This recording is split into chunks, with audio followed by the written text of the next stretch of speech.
Début avril, la municipalité de Saint-Paul-et-Dax a organisé une réunion publique dans laquelle le plan simple de gestion du domaine d'Abès a été présenté. L'objectif d'un plan simple de gestion, c'est de mettre en place déjà les enjeux de la forêt, c'est-à-dire à la fois économique, social et environnemental, et puis ensuite de les mettre en œuvre à travers un plan d'action qui va être pluriannuel. Pour le cas du plan simple de gestion d'Abès, c'est un plan simple de gestion sur 15 ans. Donc tous les ans, on connaît les travaux, les entretiens, les coupes à faire sur la forêt. Une forêt que la municipalité saint-pauloise souhaite absolument préserver, le lieu faisant partie du patrimoine naturel et historique de la commune. Il y a encore 150 ans, 200 ans, vous aviez 2000 personnes qui vivaient sur site. C'était un haut lieu des forges, donc les forges d'Abès, qui a connu son âge d'or au 19e siècle. Vous aviez voilà, plus de 400 ouvriers, des familles entières qui vivaient sur site. C'est peut-être difficile à croire maintenant. C'est aussi un patrimoine naturel très très très intéressant.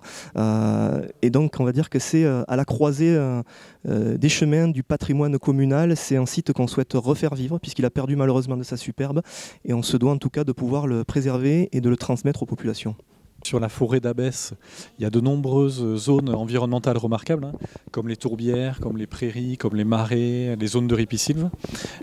Donc ce plan de gestion aussi, il a pour objet de conserver et de protéger tous ces milieux. Et puis sur la forêt d'Abès, il y a vraiment une particularité, c'est qu'il y a de très nombreuses essences déjà. D'un point de vue diversité, on est très très riche, largement au-dessus de la diversité nationale. Et puis l'autre spécificité, c'est qu'il y a eu des échanges entre le parc paysager d'Abès, c'est-à-dire le parc du château, avec des essences ornementales, avec le tulipier de Virginie, le platane à feuilles d'érable, qui est allé migrer sur la forêt. Donc il y a eu des échanges entre le parc forestier et la forêt elle-même. Donc c'est ce qui enrichit encore plus la diversité d'essences sur la forêt d'Abès.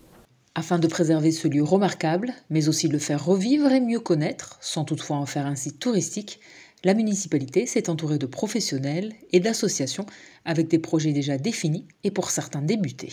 Donc il y a le potager, donc là c'est en cours, ça y est, c'est parti. La clôture du site est en place avec voilà, les premières récoltes qui vont pouvoir se faire, on l'espère, rapidement.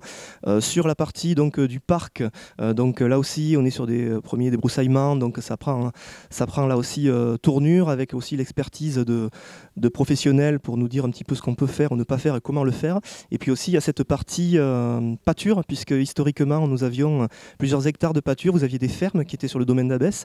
La forêt s'étant refermée, ces pâtures ont disparu. Donc l'idée c'est de pouvoir conserver les dernières pâtures qui restent, réouvrir des espaces de pâture et donc avec l'accueil très prochainement de vaches, donc de courses landaises et puis aussi derrière de moutons pour remettre un petit peu de vie, une vie animale voilà, sur le site. Un site à découvrir librement ou lors de visites guidées.